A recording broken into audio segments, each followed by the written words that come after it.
Doctor C ग देसाई यांनी मराठी ओवीबद्ध अनुवाद केलेल्या श्री मुद्गल पुराणातील पान 888 आता मी वाचणार आहे. तर आपण समाधींचे प्रकार बघत होतो, पायऱ्या बघत होतो.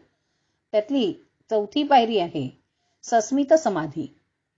यात चित्त अहंकारावर केंद्रित होते. या अवस्थेत भावना उचंबळून येतात आणि व्यक्तित्व शिल्लक उरते. अशा या अतींद्रिय ज्ञानाची अनुभूती योगाला होते. तेव्हा त्याला दैवी शक्ती अथवा सिद्धी प्राप्त होतात. असा योगी त्रिकालज्ञानी होतो. त्याला अर्वाचीन, पॅरानॉर्मल, सायकोलॉजीत अथवा मानसशास्त्रात ESP म्हणजे एक्स्ट्रा सेन्सरी परसेप्शन म्हणतात. ते प्राचीन योग्यांना ज्ञात होते. योगाभ्यासाने प्राप्त होणाऱ्या शक्तींचा उपयोग शक्यतो करू नये, आणि केलाच तर तो विचारपूर्वक लोकांना ज्ञान आणि भक्ती मार्गाकडे वळवण्यापुरता मर्यादित असा करावा. असा उपयोग मोठ्या संतांनी तसाच योगेश्वर श्री गणेशानेही केलेला आहे. केवळ जनकल्याणासाठी मर्यादित स्वरूपात केलेला योगसिद्धींचा उपयोग पतनाला कारणीभूत होत नाही. असंप्रज्ञात समाधीच्या अवस्थेत योग्याला श्रेय वस्तूचेही भान राहत नाही. त्याच्या चित्ताच्या वृत्ती म्हणजे विचारलहरी शमतात आणि चित्तरूपी सरोवर शांत होते. त्यात कोणतीही विचारलहरी उसळत नाही. विचारांच्या आणि भावांच्या अतीत अशा भावातीत स्वरूपाचा अनुभव येतो. असंप्रज्ञात समाधीत येणाऱ्या या असामान्य विलक्षण विचाररहित भावातीत अनुभवाला आजकाल भावातीत ध्यान अथवा TM ट्रान्सडेंटल मेडिटेशन हे नाव श्री महेश योगींनी दिले असून हजारो पाश्चात्य लोक या भावातीत ज्ञानाचा अभ्यास करण्यासाठी महर्षी महेश योगींच्या आश्रमात गर्दी करतात. तेव्हा एकही विचार मनात येत नाही. तेव्हा चित्त भरती व ओहोटीमधील समुद्राच्या समा अवस्थेप्रमाणे निश्चल, शांत आणि स्थिर होते. योग निद्रेच्या सहाय्यानेही ह्या स्थितीचा अनुभव घेता येतो. आजकाल भयभीत, संघर्षमय आणि अशांत अशा मानवाला या दृष्टीने योगाभ्यासाची आवश्यकता आहे.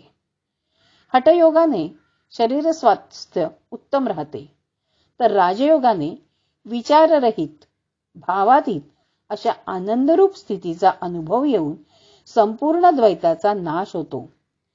जेव्हा सगळे विश्व एकरूप होते, तेव्हा कोण कोणाला पाहणार, कोण कोणाशी बोलणार? चित्त अत्यंत शांत आणि स्थिर झाले आणि विचारांची सूक्ष्म स्पंदनेही थांबली की एका असीम योगशांतीचा अनुभव येतो. अशा योगाचे वर्णन करणारे श्री मुद्गल पुराण या दृष्टीनेच सर्वश्रेष्ठ पुराण आहे. त्याचे पुनः पुनः दैनंदिन क्रमाने वाचन करून स्वानंद मिळवणारे, व्यवहारात असूनही समाधी स्थितीचा अनुभव घेणारे महात्मे आजही अनेक आहेत. आपणही तसे होण्याचा निश्चय करूया. असंप्रज्ञात समाधी सर्व वृत्तींचा लय होऊन ज्यात चित्ताचा संबंध सर्व विषयांपासून तुटतो त्याला असंप्रज्ञात समाधी असे म्हणतात. या स्थितीत आत्मा आपल्या विशुद्ध चैतन्य स्वरूपात राहतो. या स्थितीलाच कैवल्य म्हणतात. या समाधीत संसाराचे मूळ असलेले जे संस्कार तेच नष्ट होतात. म्हणून हिला निर्बीज समाधी असेही म्हणतात. ज्याला कडकडीत वैराग्य प्राप्त झाले आहे त्याला समाधीचे फळ लवकर मिळते. ईश्वर, अविद्या, अस्मिता, राग, द्वेष आणि अभिनिवेश हे 5 क्लेश आहेत. कुशल, अकुशल आणि मिश्र कर्मे 3 प्रकारची अशी आणि आयुष्यभर भोगलेल्या कर्मांचा विपाक याला कारण असणारी चित्तातील सूक्ष्म वासना या सर्व गोष्टींपासून जो दूर आहे तो परमात्मा ईश्वर होय. क्लेश कर्म विपाका शरैर परामृष्टः पुरुष विशेष ईश्वरः असे योगशास्त्रात ईश्वराचे वर्णन आहे. ईश्वर नित्य, सर्वज्ञ, सर्वव्यापी परमात्मा आहे आणि सांसारिक जीवापेक्षा भिन्न व श्रेष्ठ आहे. ईश्वराच्या ठिकाणी कोणत्याही प्रकारची वासना नाही. तो कुठलेही कर्म करत नाही. त्यामुळे कर्मफळाचा भोग अथवा प्रारब्धाचे बंधन त्याला नसते. ईश्वर सर्वज्ञ आहे. त्याला आपले उपास्य मानून श्रद्धा आणि विश्वासपूर्वक त्याची जो उपासना करतो तो सर्व क्लेशांपासून मुक्त, कर्मबंधनांपासून मुक्त होतो आणि ज्ञान प्राप्त करतो. या दृष्टीने समाधी स्थितीला पोहोचण्यासाठी सर्वात शेवटचा महत्वाचा उपाय सांगितला आहे.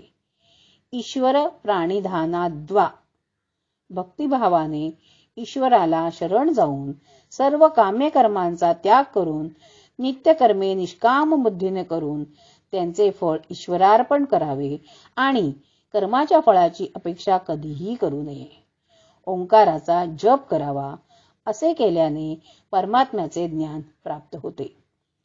योगाभ्यासातील विघ्ने आहेत: पहिले व्याधी, दुसरा संशय, तिसरा प्रमाद, चौथा आलस्य, पाचवा अविरती, सहावी भ्रांती दर्शन, सातवी